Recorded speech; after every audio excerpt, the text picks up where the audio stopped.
everyone, welcome back. I'm Jenna. And I'm Mark. Thanks to all the listeners for joining us for another episode of Cincinnati Zoo Tales. We're very excited, Jenna. We've got two visitors here talking to us today. We're here to talk gibbons. But first off, before we talk gibbons, just to introduce our guests, we're being joined by Shaina Gerber and Liz Unkraut. They're two members of our primate team. They help take care of all of our primates across the zoo. We're very, very pleased to have you here. Thanks for taking the time out of your day and joining us. Yeah, thanks for having us. We're excited to be here. Yeah, so we're talking about gibbons, but one specific gibbon, Kip, some of you listeners may have heard. He had quite the journey to get to Cincinnati and where he's at now and how he's doing. And it's a really cool story that I'm excited to learn more about. But we'll start off by, I don't know who wants to go first, just learning a little bit about your career paths and how you got here. It's usually like somewhat similar for us zookeepers, but sometimes there's like a cool story behind it or something. Mm-hmm. So, Shaina, do you want to go first? Sure. So I grew up around horses, so I've always been around animals and kind of taking care of them in that role in some way or another. I still have a farm, so after I'm done zookeeping, I go home to my farm and take care of those animals. Wow. How do you have the energy? That's incredible. Yeah, that's the number one question I get asked. Oh my God. Yeah. But yes, so I just love taking care of animals. I've grown up doing it. And so I actually started in the zoo's AmeriCorps program. So that's, for people that don't know, it's kind of like Peace Corps, except it's stateside, and we kind of focus on things in our community that we can help people with. So the zoo's AmeriCorps program is really cool. It's changed since I've been there, but we focused on getting kids from our community into classrooms and teaching them about animals and conservation messages and that kind of thing. So that was really cool to get my foot in here at the zoo. And then COVID happened, and I started volunteering at Jungle Trails during that time. And I fell in love with taking care of primates. I was going to say, did you want to be a keeper when you became like an AmeriCorps member, or? I definitely wanted to work with animals in some form. Okay. I didn't know if it was like the education route or the keeper route. But I was kind of just trying it out. And so then when I started volunteering at Jungle Trails, I fell in love with primates. I always thought that I would like hoofstock because of my horse background, but primates were so fun, and I just really fell in love with them. And then, was there like a specific primate down at Jungle Trails that you were like, that's the animal, like that's the one that changed me or made honestly, me fall in love? The bonobos are awesome, obviously, but all of them I loved. Like, it was just so fun just to see what it was like taking care of like wild animals compared to domestic animals, obviously. And so then volunteered there for a little bit, and then I volunteered out at Mast Farm for a little bit. That was really fun. Love it out there, the cheetahs, and that's more of like a farm vibe out there too, which I loved. So that was fun. And then when my AmeriCorps contract ended, a seasonal position opened up at Primate Center. That's about 2 years ago now. And then I was at Primate Center for a year, and I got lucky and a full-time position opened up, and snagged it. You must be pretty incredible to go from volunteering to full-time in the primate area in less than 3 years, because it's a pretty tough job. You have to be really good at what you're doing, smart and safe and all of that. So I should be proud of that. I feel like I attribute a lot of like my animal knowledge just growing up around like horses and stuff. So. Yeah. All you horse people out there, like, if you have a dream of being a keeper, like, follow through with it. Yeah, for sure. Awesome. She keeps us all, like, cool, calm, and collected. Oh, yeah. She's, like, the cool, you know, the cool to our crazy. I've seen something with, like, horses, you know, Yeah. so I'm just like, it's fine. Just stay calm. Yeah. Awesome. All right, what about you, Liz? Well, I started doing sanctuary work, you know, just kind of like most zookeepers start, like, doing internships, and I didn't actually know I wanted to work with primates, even though I knew I liked them, they're cool, and I did my first internship, and I was sold. I couldn't go anywhere else. I mean, they're just so smart and, you know, fun. You're able to build these relationships that I feel like are only, you know, you can build with primates. I'm sure that everybody feels that way about their animals, though. And did my first zoo internship here, and I was lucky enough that a temp position opened, and I took that, and I did that for about a year, and then a full-time position was made, and snagged it. And both of you are just impressive. How long have you been full-time now? 4 years? 4 years, okay. Yeah, 4 years, I guess, now. 'Cause I think, Awesome. Did you always know you wanted to be a keeper growing up, or did you No, think you wanted to do something else? I guess so. At first, I think I was just really intimidated by the keeper field in general. So I, graduated and went to do, basic normal girl kind of job, and I just kept thinking about it. I felt like something was missing, and I thought I would do some internships and just see how it went. So I did those for a while, and it was Fell in love once absolutely, you did. yeah. I'm so happy to hear that you both did internships and fell in love with primates, and I also think it's so interesting because my first internship was half days with Jungle Trails, and as much as I respected those animals and loved them, I was like, no, I had learned something. I do not want to work with primates. So it's really it's either like you really do or you really don't. Yeah. It's it's not for everybody. It's definitely not. I'm the same way as Jenna. I'm like, I think that the primates you guys take care of are just as smart as me. So how am I supposed to be in charge of something that's as smart they as keep I you am? on your toes. That's for sure. They really do. It's not an easy days. It's like they know what you're gonna do next, and you just And they might want to challenge it. They do. They do want to challenge it. Absolutely. They know if you're a little more tired that day, they're like, oh. Yeah, they're like, she's weak today. Yeah. Let's hold this store today. Yeah. So you are members of what we call here at the zoo, we call your team the Primate Center team. Yes. Yeah. What does that exactly entail? Like, what primates are you working with? What are you taking care of across the zoo? So we are the Primate Center, and that is included, Jungle Trails. We're all one team right now. Obviously, we take care of at Primate Center. We take care of just gorillas, black and white colobus monkeys, siamangs, Ring-tailed lemurs. Am I missing anybody? I think that's The Guenons. the Guenons right now. They're part of Jungle Trails. Yeah. And then Jungle Trails takes care of orangs, bonobos, and some. We're technically nocturnal, sister departments. Right. So if something right now, Jungle Trails is going through a bit of construction, so sometimes we'll take animals from their department for a little while and vice versa. So it works out well. Awesome. That makes sense. And there's a lot of correlation there between the primates that Jungle Trails has and the primates that Primate Center has. So I'm sure there's a lot of translation in your skill sets and your training and enrichment and everything. Oh, right? yeah, absolutely. I mean, we go down there and for meetings and different things, and when we go down, we're always checking out their enrichment, checking out what they've got, seeing if there's anything we need on our side, and so it's definitely nice to have. Awesome. All right, so we're going to talk about baby Kip. He's not much of a baby anymore. No. Yeah. Is a baby gibbon called an infant? Do you know? Yeah. Yeah? Okay. So I don't know if he's still considered an infant, but he's about to have a birthday, we heard. Yes, next month on the 11th. Awesome. So August 11th. Yes. In case, I never know when our episodes will come out, so in case this is later or earlier, it's August 11th, and I don't know where to start. He was not born at the Cincinnati Zoo, and he is a buff-cheek gibbon? White-cheek gibbon. A northern white-cheek gibbon. Okay. Right? Yes. I'll let you two take it from there. Tell us a little bit about his background. Okay, so Kip was born at the Dallas Zoo. His parents were first-time parents, I believe, so this was kind of their first go at it. And sometimes in that situation, mom might not know what to do with a baby when it's born, So I think he came earlier than they were expecting, maybe, from what I've heard. And so when they found him, he was just kind of there, and it's like, oh, surprise, hi Kip, welcome. But his parents weren't holding him, taking care of him like they should with a newborn baby like that. So keepers had to step in, which obviously is not ideal.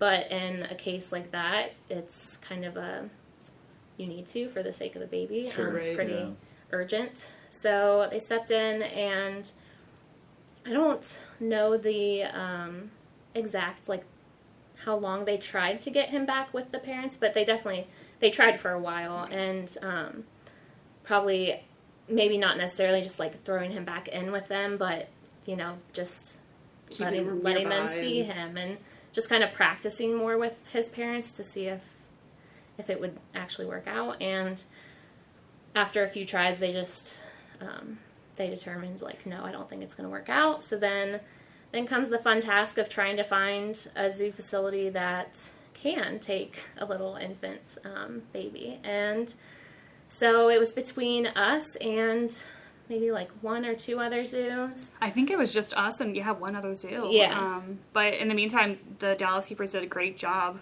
Oh, yeah.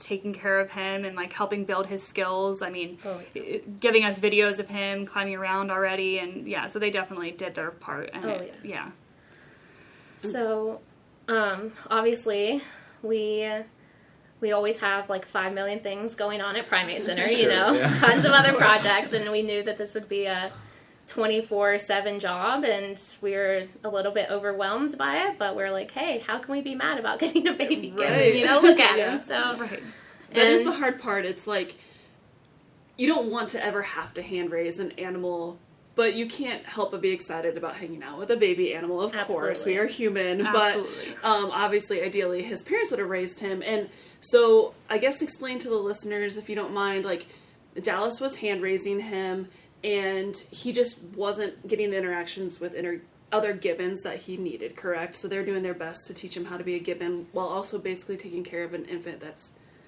just as needy as a human infant, I'm sure. So it's so much work going into it. So you mentioned 24/7 care was now being brought to us. Mm-hmm. And so if you were probably getting into it, but I would love for the listeners to understand why he wasn't continued to be just hand raised for the rest of the need at Dallas.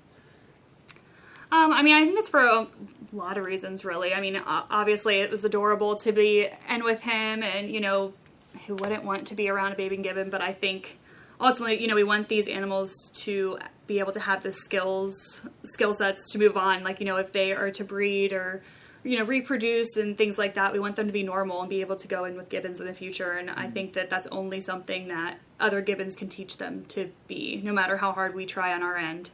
We can't teach them, the skills. We can't discipline him. Mm-hmm. Skittles and M&M, they can really, teach him what's right and what's wrong. And they've done a great job. He's a handful. Towards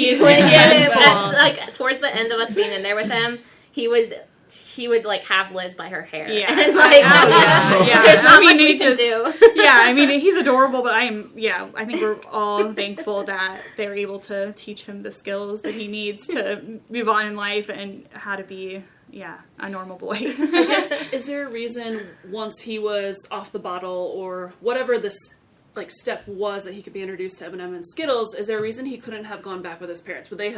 Does it not work as far as how they get along as groups or families? Is there a reason that wouldn't have worked out for him other than being with his mom and potential breeding in the future? Is there just the way it works?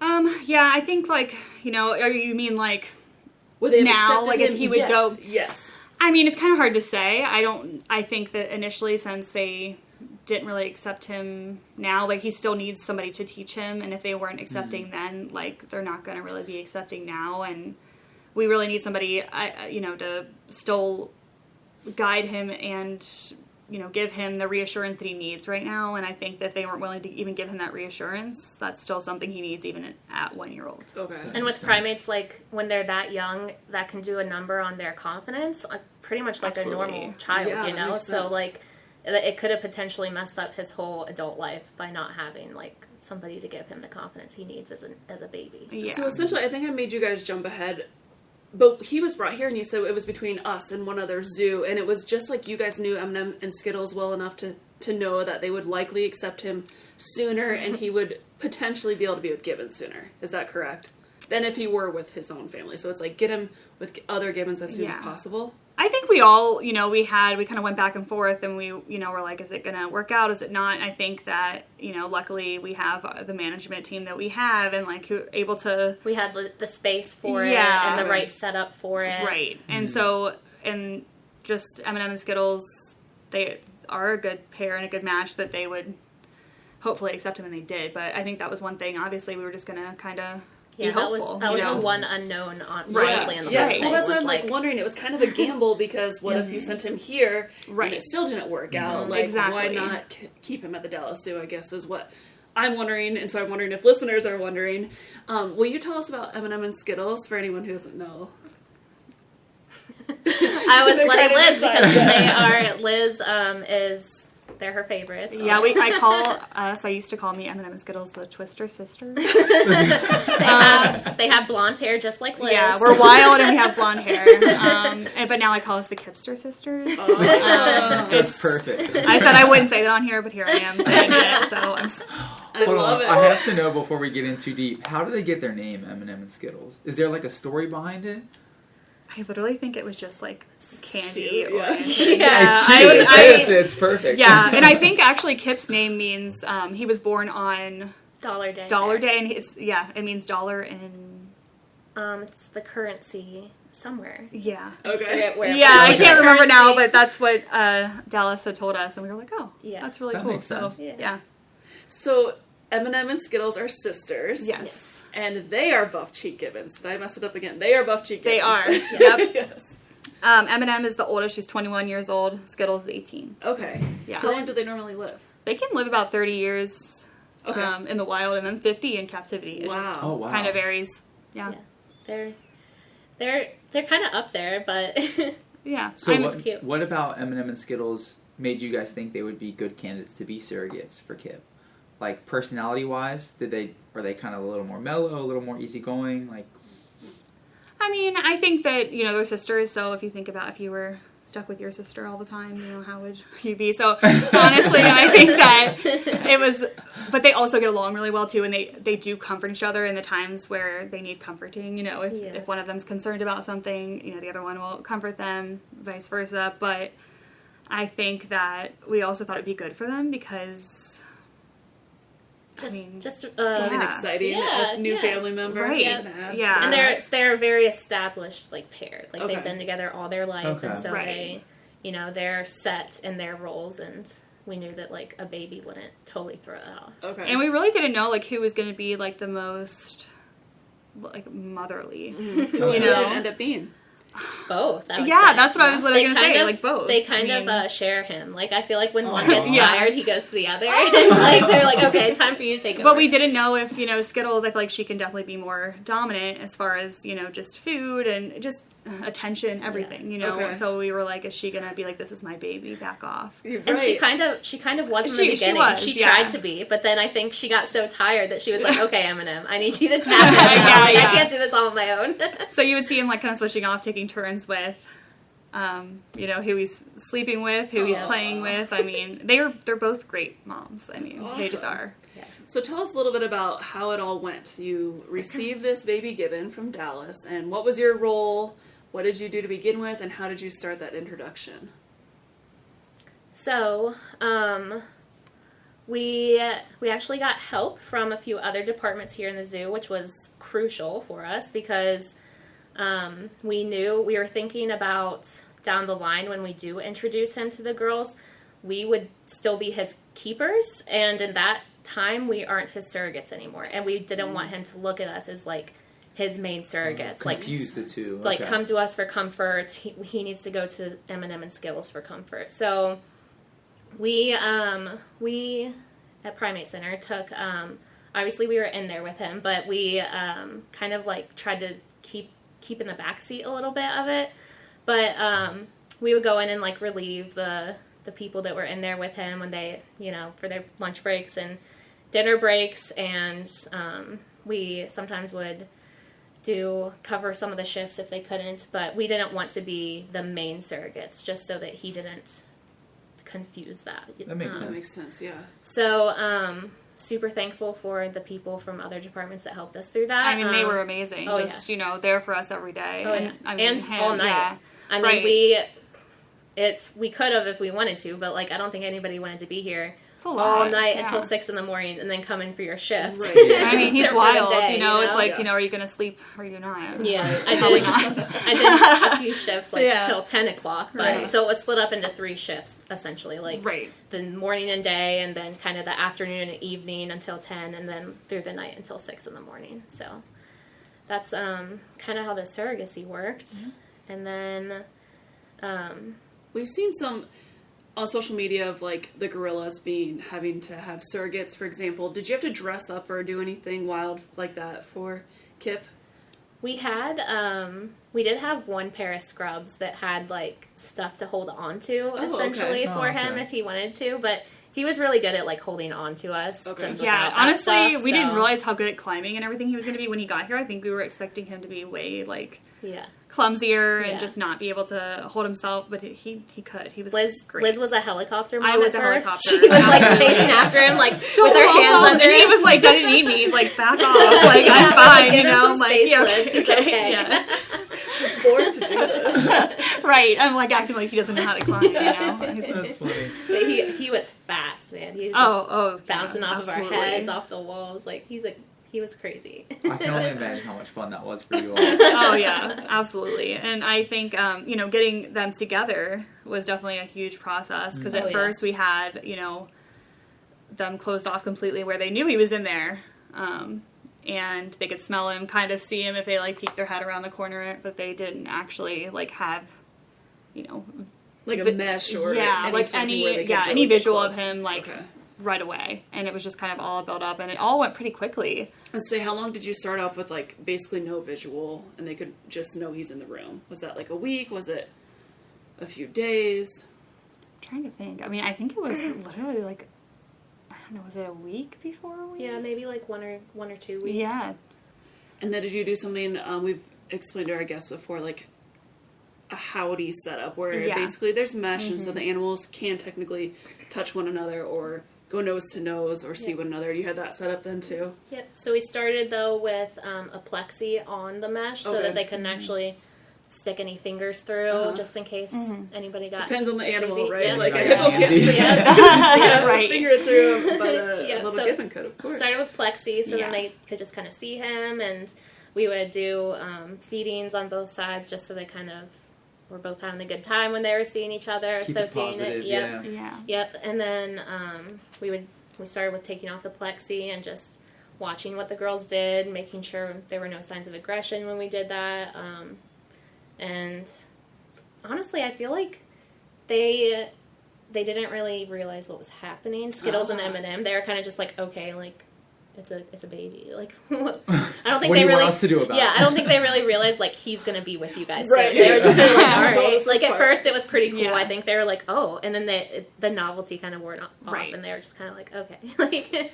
Like, how long was it before you felt personally confident that it would probably go well? Or was it not even until he was actually with them that you had to wait for that feeling? I mean, I think just, like, us doing that cooperative feeding and, like, him, we were literally right there, so making sure that nobody was getting any fingers taken or, everybody was going to be nice. Yeah. And seeing, just the way they would, like, be cool with him doing, certain things, and I was like, oh, maybe don't do that, kid. But they were okay, they were okay with that because they have the patience, they realize he's a baby. And I think them just having that, like, they always wanted to see what he was doing, and make sure he was okay. But I don't think it was until, the first intro that we knew really how it was going to go. Yeah. I mean, absolutely. Were you nervous still, for that? I think everybody was Yeah. nervous, I had a good feeling about it. I was like, it's gonna go fine. I had a really good feeling. Good, but good. honestly, like, your intuition isn't always right. Yeah. You never You know, know, they're wild animals, so. Do you share space with M&M and Skittles? Like, can you be in their enclosure? No. So when you were doing these intros, Kip was on his own? Yep. Okay. Yep. And there was a way to, kind of get him access away from them if he needed, but he didn't need it. Yeah. Good. I feel like once they were in together, it just kind of... And how long had that been that Kip went in with M&M and Skittles since he arrived? Like, how long did the whole introductory process take? What did we say? It was about a month, right? Yeah. A month? Okay. Mm-hmm. Yep, a month long. Yeah. And that's what we were saying. It felt longer, but no, it was... We just a had, month long. we made these barrels for him to sleep in with kind of like a blanket set up, and we would put that in with the girls before he went in with them, just to see if, like, they would use it, if they liked it. They loved them right away. And we're like, okay, Yeah, at least it's you comfy. you can be. We're just envisioning him in there with them, and it's gonna go great, So That's awesome. So once he was with them, did he stay with them? Did you separate him for the night? Did you, like, stay all night and watch? So they went in together, and it was great. We initially planned to just do one at a time, just to be on the safe side, but they just kind of let M&M then go in with him with Skittles, and because of how well it was going with him and awesome. Skittles. And Yeah. so, and I mean, honestly, I feel like right away they were in that barrel with him and like just hugging him and holding him and being the greatest moms ever, which is really cool because like we don't even know if they've seen a baby gibbon before, but their instincts were so good, their mommy instincts, and they were just like, we got this. That's wonderful. And he's able to do all of his little baby gibbon stuff. You know, he's like just tugging at their hair and you know, eating their food out of their hands. And I was like, but no, he did. They didn't mind it. We did stay on though, watching them on the cameras overnight for I think like a week after. Okay. We were still watching pretty intently just to make sure everything was fine, but Right. it was pretty quick that we realized like, okay, they got this. Oh, Right. good.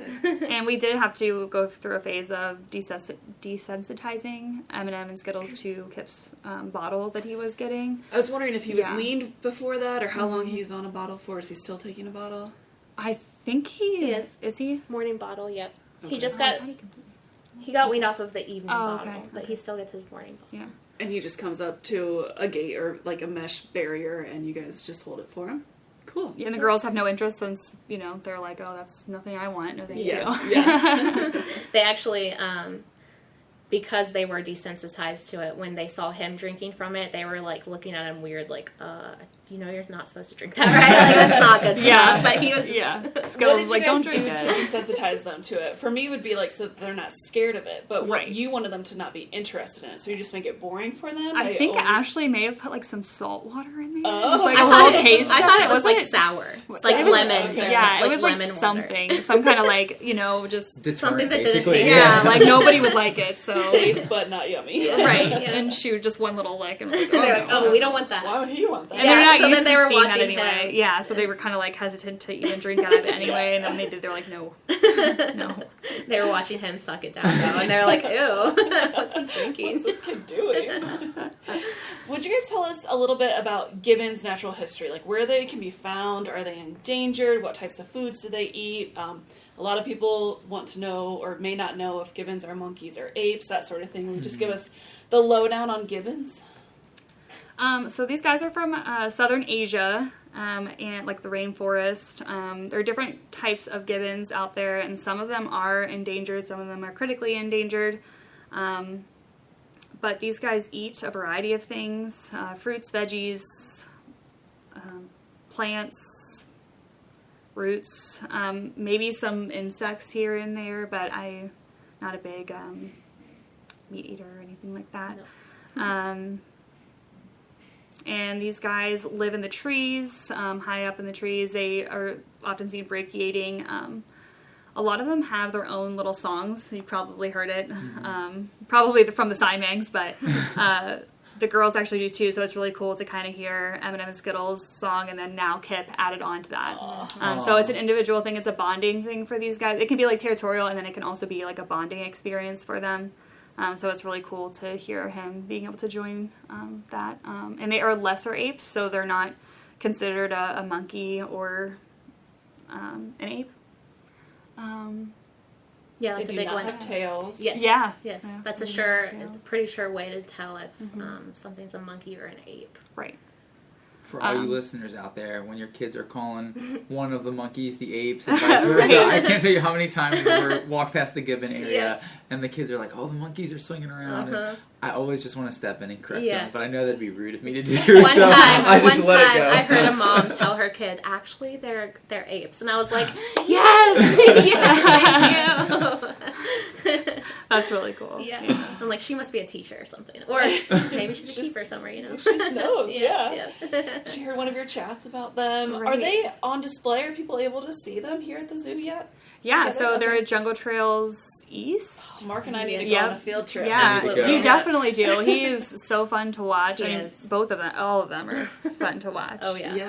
Yeah. Just he's loving that new space down here.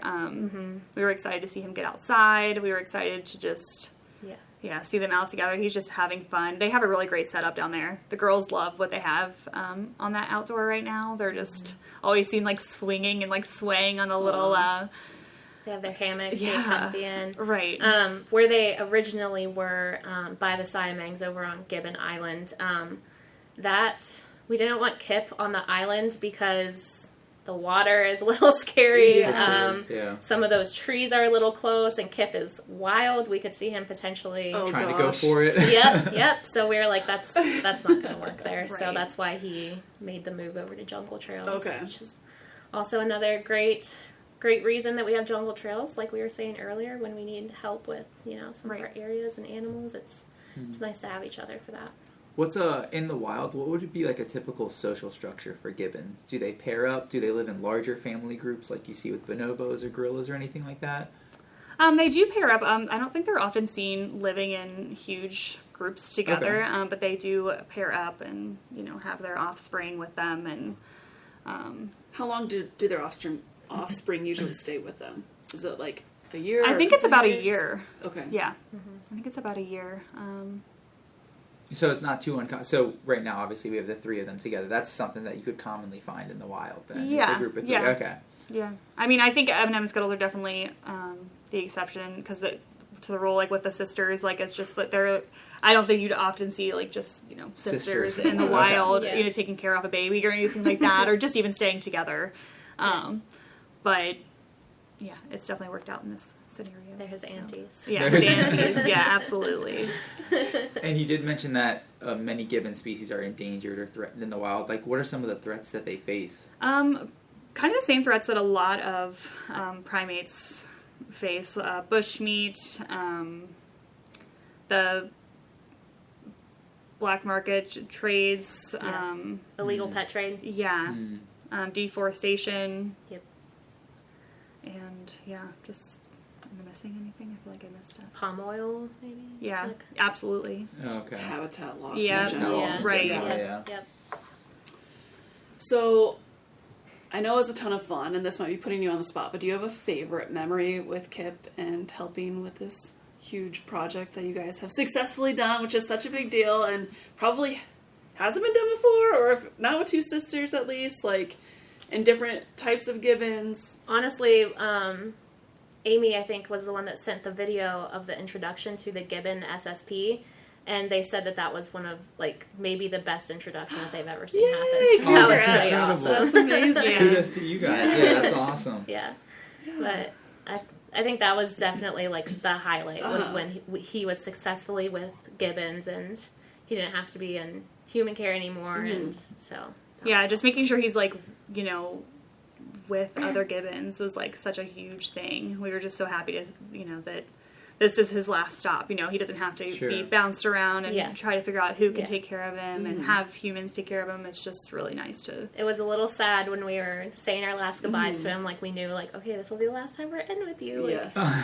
Yeah, right, I was not sad. I was like, I'm out of here. I am out of here. You're too crazy for me. Liz is like, you're pulling my hair too I much. was like, you're trying to eat it. Now seeing, just seeing the videos that people get of M&M and Skittles being good moms to him. Like, I just saw a video the other day where I think it was Skittles, like, cleaning off his face and, like, looking at him and then, like, cleaning it some more. I'm like, just seeing that, it just makes me so happy that they're just thriving. They're And I can only imagine how rewarding that moment was for you all, because like you said, the overnights, all the time and effort that you put into this as a whole entire team, like, that had to be such a rewarding moment when they finally did go in together and it all went smoothly. Yeah, it was definitely a team effort, and not even just our team. I mean, just this zoo in general and the Dallas Zoo. It was just such a collaborative, awesome thing. So takes I'm happy. a village. Yeah, absolutely. I'm happy it worked out, and they all deserve it. And I think it gave the girls a whole new meaning to life.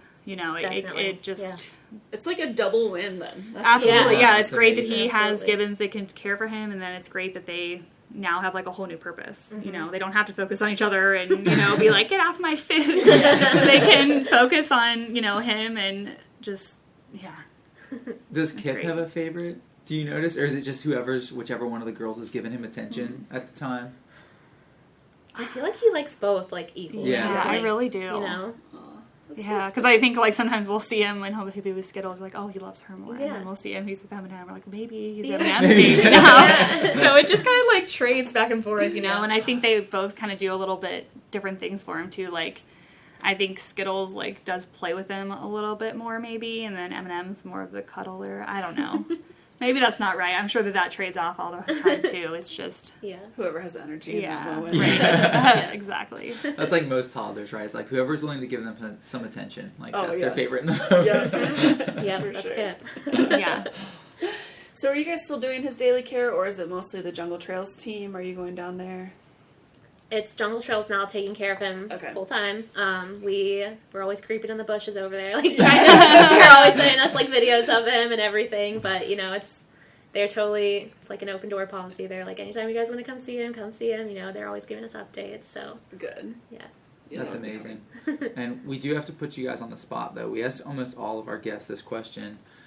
We know you guys mentioned you take care of a lot more than just gibbons. Do you guys have a favorite animal that you take care of? We're not supposed to have favorites. We're not supposed to have like a specific animal, like one specific, or like just the type. Like either one. Yeah, most species people don't or want an to individual. answer. Yeah, Liz has her favorite. we all have favorites. I do. Even if we don't say it. Who's your favorite? I mean, Skittles. Skittles. She's perfect. I mean, we're the Twister sisters, and she's perfect. She's the most perfect thing I've ever seen. I love that answer. Twisted sisters. That's awesome. Is she like friendlier with you, or like what's the difference between her and M&M that like you just bonded with her more? I don't know. Yeah, she's just very M&M's does the good gibbon thing where she's like, okay, hey, and then Skittles like, hey girl, hey. I think her it's personality. Yeah, she's just adorable and silly. But I love all of our primates, and I mean it's really just hard to pick a favorite. Yeah, I think. 100%. What about you, Shaina? I love the gorillas, obviously, that they're a lot of fun. I love Opie, our Simon Gibbon, too. He's really, really silly. Sometimes he'll try to, like, get my shoelaces on my shoes, and, like, he's just a goofball, and I always hear people, like, when they look at him, they're like, he looks so grumpy, and I'm like, he is the furthest thing from grumpy. He is the goofiest, funniest little boy, and I'm just always like, he's not grumpy. Oh, yeah, he just has that Opie. face. He does, it. yeah. I love Opie, and obviously the gorillas are amazing, too. But I love them all. It's hard to pick a favorite. Very cool. Well, do you guys have anything else you want to tell us about Kip's story or gibbons or anything we missed? I'm sure there is. I'm sure we could talk about them for eternity, really. Just keep talking about the Kipster sisters. We haven't really talked about any of their favorite enrichment or types of enrichment you do for gibbons. Do you have anything that's like really fun or extra One of the cutest difficult? enrichment that we gave Kip was a mirror. He loved it. He loved checking himself out. He thought that he was handsome, and at first he was kind of like, "Wait, who's that?" And then like he would just stare at it, and then kind of like turn it and look at people in the background in it too. It was so funny. Aww. It was just awesome to give him anything new because he was like a baby, so he had no idea what anything was. So he was just like, everything's amazing and fun. Yeah. But Does the he have girls, favorite food? let's see. I mean, he really liked strawberries a lot. Oh yeah, grapes. Okay. Grapes. Yeah, I mean, a lot of fruits, obviously. Sweet stuff. He did like green beans and some random veggies. The browse, he really went hard on that. Mm-hmm. But yeah, and the girls, I think when they get enrichment, obviously anything that has any kind of snack in it. Sure. We do give them healthy snacks, minimal healthy snacks like popcorn or, oats or something like that. But they're definitely into anything that has those items in it. Applesauce. Do you like puzzle feeders and stuff? Puzzle feeders, and they like their browse too. Mm-hmm. Definitely. I think Willow is like a favorite for a lot of our guys. Yeah. That's awesome. Well, if you all are up for it, I do have some trivia for you. If you're willing to humor me. We're willing. Okay. No promises. Jenna, you up for it today? Sure, why not? So obviously we're talking about our buff cheek and white cheek gibbon. So we've got gibbon trivia today. Gibbon specific trivia. Which I learned a lot about gibbons just researching this. But first question, Liz, I heard you mention the term while we were in our discussion. So I'm going to see if Jenna can answer it first. And then if Jenna can't answer it, you guys are coming to help out. So there's a term that describes the way gibbons swing. Brachiating. Look at you. That was so good. That was so fast. Jenna's all over. Yeah, brachiation. So that's kind of like the term for the arboreal locomotion that you see from gibbons.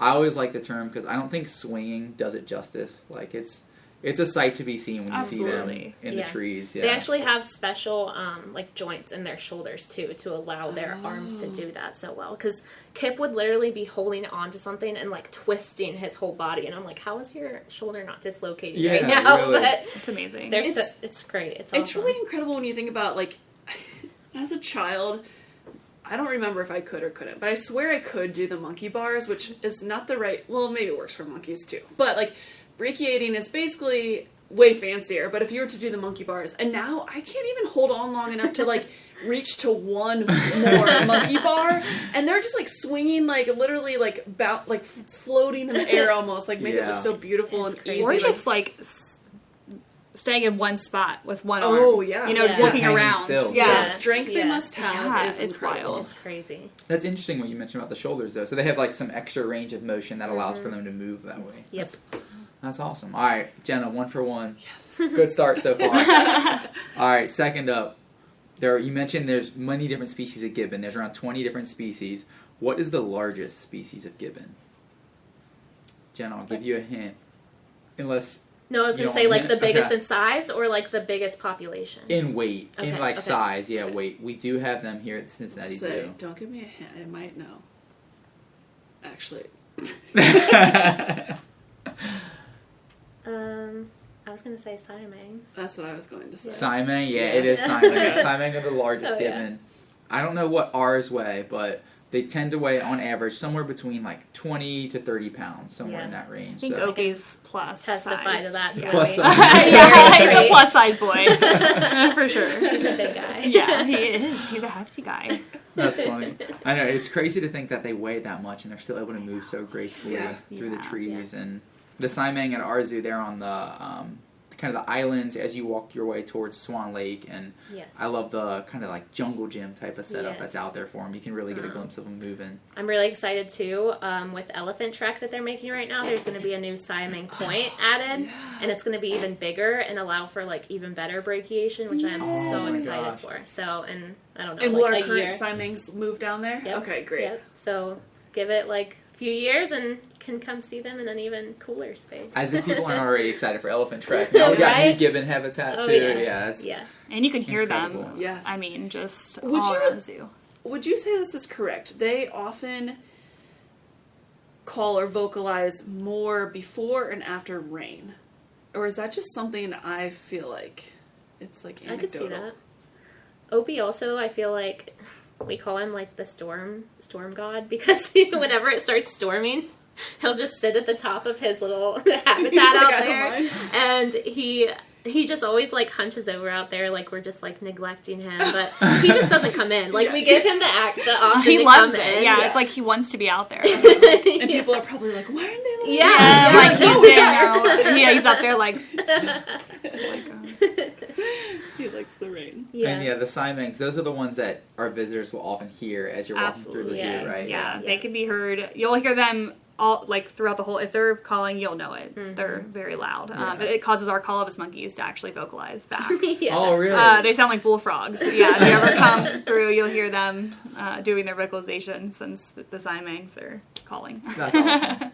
It's one of the things I always get a big kick out of when we're kind of going through like our opening routine over here in Africa. And each morning, it's usually like, I don't know, somewhere around like 8:45, close to 9. You always hear the gibbons calling out. It's, you know it's summertime and it's a good morning when the gibbons are calling. Yep. You'll have to start paying attention if it's rainy and let me know. Yeah, if that's it's interesting. I'll But say maybe I- it's just I've Simon. never It noticed, probably Jen. is I'll have true. to- I'll They take do fill note up of it. their like throat sacs to be able to make that throat sac. Am I Yeah, saying? yeah. To be able to make that noise too. So it's really cool if you go and like actually watch them do it. Oh, yeah. It's so impressive to watch Opie fill his up and just let out his big This call song. carries. Yeah, it's just crazy. All right, we're sitting at 2 for 2 so far in trivia. We're in good shape. There's 4 questions total, so we're halfway there. True or false? Gibbons are surprisingly strong swimmers. I could see that being true. I was gonna say false. It's actually false. Oh. It's actually Okay. false. Which is one of the reasons why a lot of zoos will just use this kind of like moat areas to keep them out. That makes sense. Yeah. To keep I I can them see figured out. it that. was just- Their long arms probably aren't very good for swimming. Yeah, they've got those huge Just like- waistbands. They go down into the water. They just sink down in. I thought that was a trick question, really. I was like, Yeah, that does make sense though with like the water and stuff, the moats to keep Right. them in. All right, last question I have for you. A gibbon species was discovered in 2017 in Wow. Southeast Asia, which is crazy to think in 2017 they're still discovering new gibbon species. Goes to show what's out there we don't know about. yeah, But seriously. in 2017, a new gibbon species was discovered in Southeast Asia, and it was named after what famous pop culture character? It was named after a movie character. Wow. You can either name the species of gibbon or the movie character it's named after. Is it like a Pokemon character? It's not Pokemon. I feel like this is like piquing my memory, but I'm blanking. I don't. Can we have a hint? You can have a hint. This is probably going to give it away, but it's a Star Wars character. Oh. Jenna, you should know I'm going to reference Star Wars every time I can. All I can name is Darth Vader. Yoda? It is not named after Darth Vader. Princess Leia? Is that Star Wars? That's Star Wars, not Princess Leia. See, I'm never sure which one's Star Wars and Star Trek. Obi, so I don't Luke, wanna- what's it? Obi-Wan None of those! Those are the only characters! You're striking out. Like an Ewok maybe? Not I don't know. Named after Luke Skywalker. Oh. Because the way they kind of move through the trees, they look like Skywalker. They're walking on Oh. sky. Yeah. I feel like So- we did talk about this one time. Probably. Yeah. But Wow, in 2017? Like, is there a 2017. whole, like... It's called the Skywalker. I think I'm pronouncing this right. Hulak gibbon. yeah. Skywalker We Hulak talked about gibbon. Yeah, we did. Like, how many have they found? Do we know their population size? How is that possible? They're That's endangered, crazy. but I don't know like how many they found or anything. I just know they're endangered. I always Yeah. question, too, like, who's out there? I mean, how different do they look? This like with insects, especially, or like reptiles and fish, and Yeah. They all look so similar. Yes, and then yeah. the fish swims away. How does anyone be like, I saw a fish? I Right, swear it's a yeah. new species. I guarantee no one's ever seen it before. Like, how do you verify that? Yeah, I mean, wild. a gibbon would be a tiny bit easier, but still you have to follow them through the trees, and then Yeah. like, but also why have That'd they be never easy. been Get seen some good before? documentation Yeah. behind it to prove that it's actually a new Yeah. species. Yeah. That's wild. Crazy. Man, Crazy. that was hard. The more Thank you you know, guys see? for humoring me Yeah. for trivia. No, that's why we tried. like these primates. They keep you on your toes. There's Yeah. new ones. Yeah, there's always, you know, always it's- something new. Yeah, Always something to absolutely. learn, definitely. Well, we've learned a lot about gibbons today, thanks to the two of you being here. We definitely appreciate it. But Jenna, do we have anything else for our guests while we have them? Yes, the final question is, what can I do? So I think the biggest thing that the listeners can do that would be the most impactful is not to share any social media or pictures of any primates being pets. That's something we're definitely big on here at the zoo. Just because our surrogacy looks, fun or it sounds fun. Yeah, I think in some ways it was fun, but we'd rather them be with the actual gibbons who can teach them things. And I think just not sharing that on your social media helps people to realize that these guys would never make a good pet. I think that's really important, and it's also important to point out that as much as we don't want them to be pets, and we are professionals though, so it's not, there's a big difference between being able to give them the nutrition they need and the space they need and the care they need at a zoo versus having one as a pet. And so we don't want it to be hypocritical, and yes, I'm sure you guys had fun hanging out with the baby gibbon, of course. Yeah. But they do not make good pets, and that's one of the reasons gibbons and many, if not all, primates are endangered, is because of the black market and pet trade and all Yeah. sorts of things, making money off of capturing or killing them for bushmeat, that sort of thing. And these videos might look really, really cute, or pictures, but they're not. And there's a Yeah. good chance, even if the humans love them, that those animals might be suffering. Yeah. Absolutely. Those animals might be suffering, and they may have come from a place where they had a better life before they were brought into human Or care. their mother Yeah. was killed so that they could be in this situation. And Yeah. And most likely they'll end up back at a sanctuary anyway because they've gotten too big and hard to handle. Yeah. And they just And- can't care for them anymore. Any organization that advertises come hang out with this monkey and come pet this baby monkey, 100% it is not a good organization to go to, Absolutely. because Yeah. any good animal professional would not want people to hang out with monkeys in the Right. same space. Absolutely. And they can obviously be very, well, I hope it's obvious, can be very dangerous. Yeah. Even if they're small. They have canines Yes. Yeah. and, hands that can grab Yeah. and all sorts of things that make them dangerous. Our only animals that we care for, that we actually are in a space with, are ring-tailed lemurs. Okay. So they're tiny. They aren't very strong like all of our other animals are. They still have sharp teeth, so they wouldn't make good pets either. But A good thing to point out is you are professionals and you still would not share space with these animals. So. yes, And sharing the videos and pictures, it just promotes something that might excite someone else to do the same thing, right? So that's why we're saying not to share them. yeah. Yeah, and that's definitely one of the unfortunate sides of social, the proliferation of social media is people see videos on Instagram and TikTok and Facebook, and you see these videos of people hanging out in their backyard with a gibbon or a chimpanzee, whatever it may be, and then you obviously want to do something similar yourself, or you want to go see one at a facility where you can hang out with one, and obviously those aren't in the best interest of the animal and the species. So that's a really good take-home message there. Yeah, don't be part of the problem. Don't keep sharing those videos and reposting and everything like that. It's hard because we understand that people may not think of it that way. So I feel like the general public. This makes me happy to see. Yeah, I have cute, friends yeah. that send me videos too, and it's people just don't really think about that. Obviously, in a perfect world, that would be really cool if you could have them as pets, but there's no way that as a person just taking care of them in your house, you would be able to give them the things that they need. Right. Yeah. There's no way. Absolutely. Yeah. Well, thank you, ladies, so much for being here and sharing Kip's thank story. you. Yeah. Appreciate it. Stories. Yeah. Thanks for having us. Yeah. Props once again to you guys for all the work you put in Most to be able successful or best smoothest introduction. That's amazing. Incredible.